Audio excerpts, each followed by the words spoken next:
Oke teman-teman, kita lanjutkan part 2 teman-teman ya. Yang sudah nonton part 1 terima kasih. Kita lanjut ke part 2. Tadi wireless saya habis, ini saya udah ganti yang baru teman-teman ya. Tak ganti di part 2 aja ya videonya ya.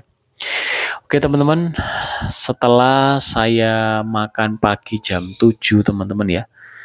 Itu jam 10 pagi ya, itu sudah bergetar lagi.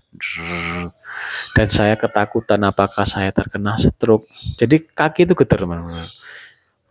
Seperti lemes, nggak ada tenaga. Terus saya akhirnya ke kamar terus tiduran sama istri saya, dikasih air gula, minum air gula, terus minum air gula terus uh, lumayan teman-teman ya, agak mereda. Terus wes coba sih, aku ambil nasi gitu ya, saya makan teman-teman, makan lagi ya, makan lagi, kemudian kok tiba-tiba ada tenaga teman-teman,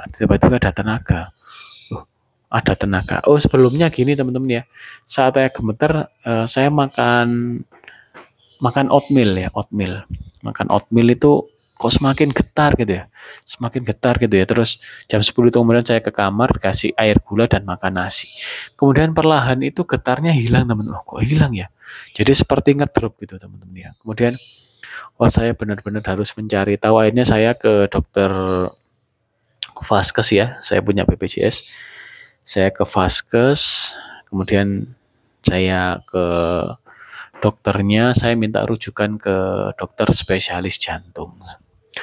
Dok, jantung saya ini seperti apa, memompanya itu enggak karu-karuan. Kalau kata dokter sih, kalau sepertinya sih ini bukan jantung mas, namun saya kepingin ke poli jantung dok. Ya wes, tak kasih rujukan. Akhirnya dikasih rujukan ke poli jantung.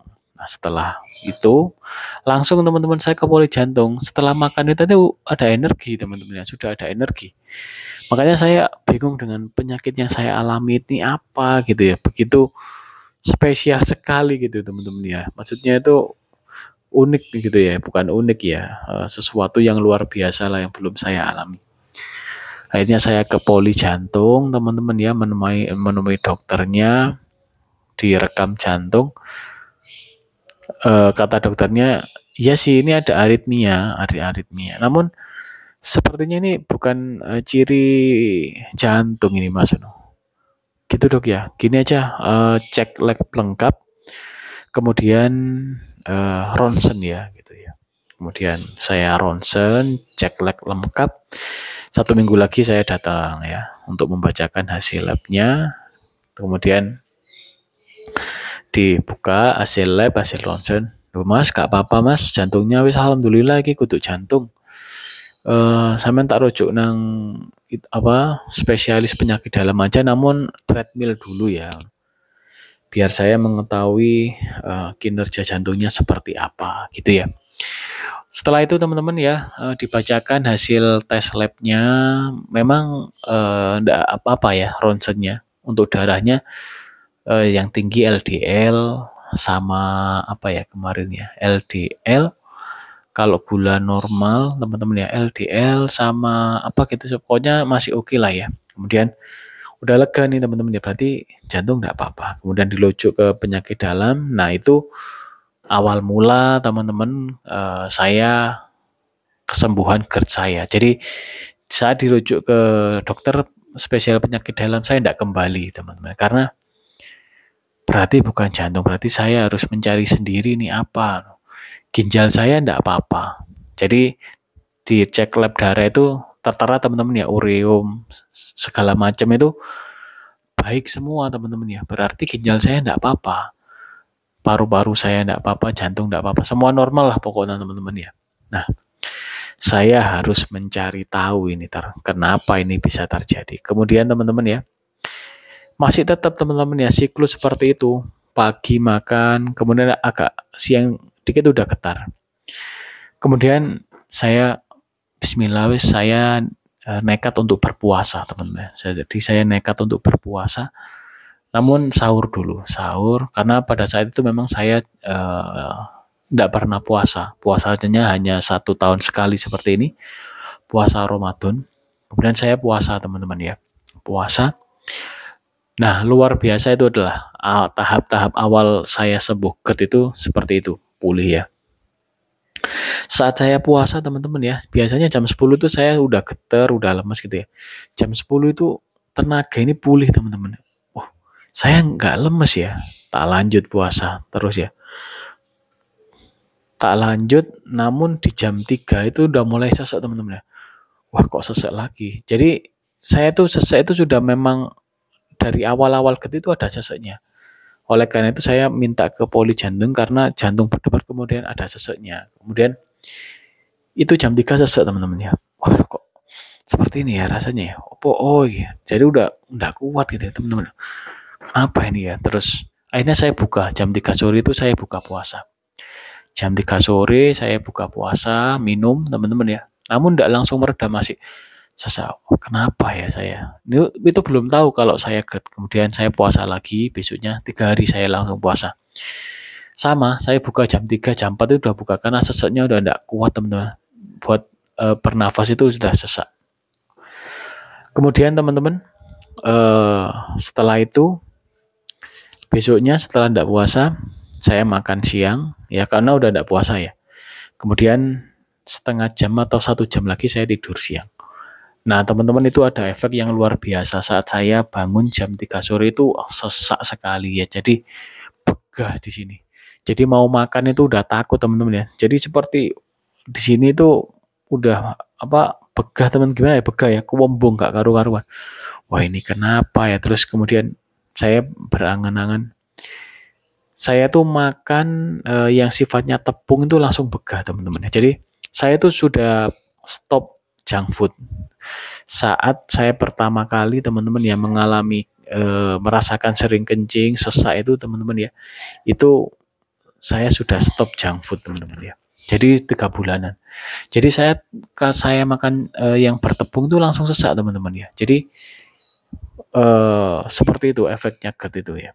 Nah kemudian setelah saya mengira-ngira ya, kenapa ya tubuh saya ini, kenapa ya tubuh saya ini. Kemudian saya ingat, wah jangan-jangan lambung saya, kalau lambung seperti tidak mungkin. Lambung saya ini tidak pernah perih melilit gitu ya. Namun kok seperti itu, akhirnya saya cari referensi.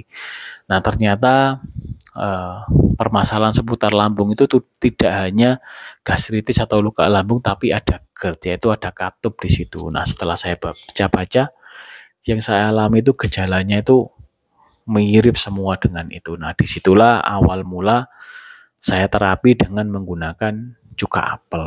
Jadi sudah mulai saya atur nih pola-pola makan, aktivitas, pola pikir istirahat itu teman-teman ya. Jadi di situ masih belum ada itu ya pemahaman khusus tentang GERD teman-teman ya. Jadi proses pemulihan saya 8 bulan itu seperti itu perjalanannya. Sehingga pada saat itu saya memutuskan untuk beli cuka apel yang saya minum sebelum saya makan. Namun itu tidak langsung sembuh teman-teman ya. Masih ada proses lagi. Jadi tidak instan ya. Jadi habis minum cuka apel itu masih kurang enak, habis buat makan kurang enak teman-teman. Namun itu berangsur membaik.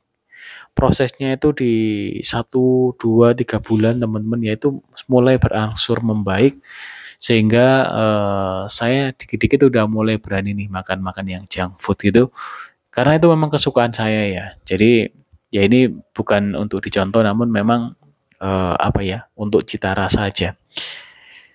Nah setelah makan junk food kemudian begah lagi. Kemudian akhirnya itulah teman-teman ya saya mencari pola makan yang sesuai ya agar begah ini bisa hilang atau tidak gampang begah. Setelah konsumsi cuka apel teman-teman ya itu masih terus berlanjut teman-teman ya. Jadi masih begah hilang. Kemudian saya mencari sendiri ya pola yang saya anggap cocok teman-teman ya. Nah itu akhirnya udah ketemu pola makannya seperti apa. Nanti akan saya bahas di video berikutnya atau mungkin ada di video-video saya, silakan bisa dicari pola makan GERD-nya seperti apa. Akhirnya yang saya terapkan seperti ini dan alhamdulillah bisa pulih. Nah akhirnya teman-teman ya masih di bulan ke-7 berarti menginjak ke bulan ke-8 saya menambah dengan TAPI teman-teman. Saya menambah referensi saya, pembelajaran saya. Ternyata untuk tubuh ini ya, GERD ini kita juga harus menggunakan probiotik gitu ya.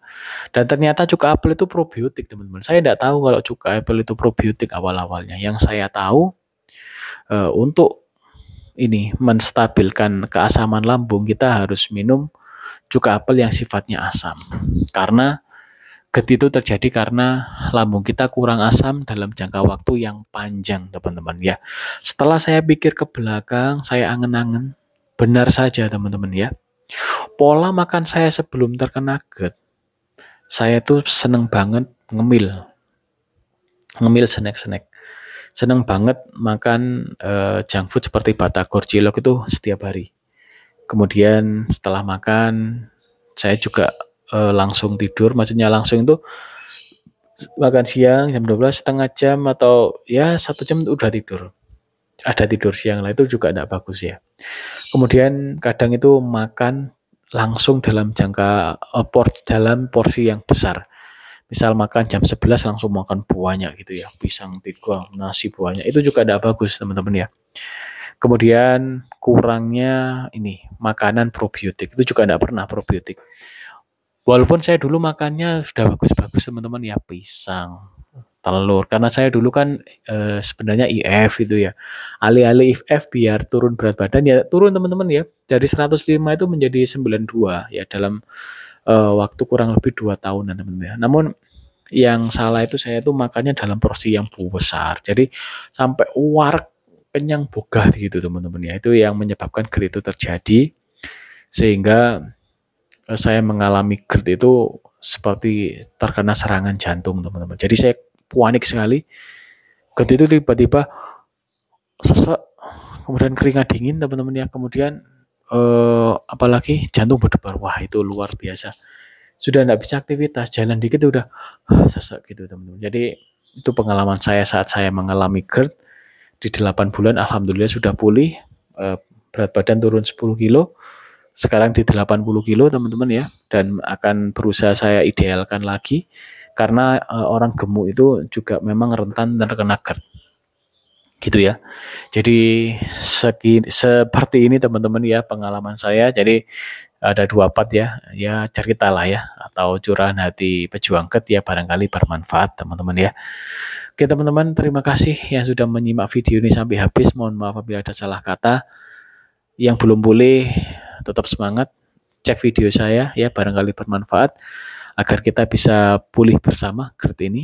Nggak sulit kok teman-teman ya, cuma harus disiplin ya. Dan nomor 1 yuk, real food ya, kita kembali ke real food.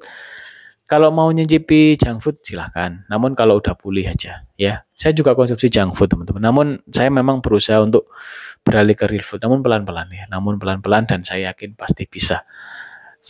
Tinggi saya di 168, masih kelebihan berat badan di kurang lebih 12-an kilo teman-teman ya. Oke teman-teman, sekian ya, kita jumpa lagi di video berikutnya. Selamat beraktivitas. Wassalamualaikum warahmatullahi wabarakatuh.